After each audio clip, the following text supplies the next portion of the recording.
रामचरितमानस रामायण चौपाई Balkand page number 55 के समस्त श्लोकों का हिंदी अनुवाद। ऐसे मानव सरोवर को हृदय के नेत्रों से देखकर और उसमें गोता लगाकर कवि की बुद्धि निर्मल हो गई। हृदय में आनंद और उत्साह भर गया और प्रेम तथा आनंद का प्रवाह उमड़ आया।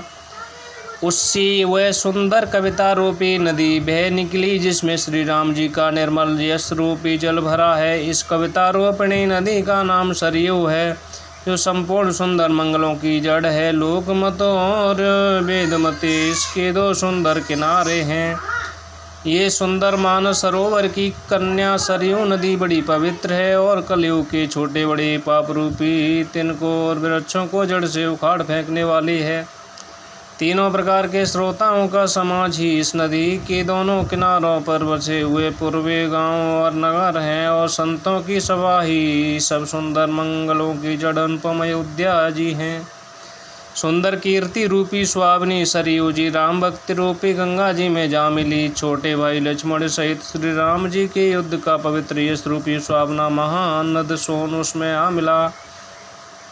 दोनों के बीच में भक्ति रूपी गंगा जी की धारा ज्ञान और वैराग्य के सहित शोभित हो रही है। ऐसी तीनों तापों को डराने वाली तिमुहानी नदी राम स्वरूपी समुद्र की ओर जा रही है।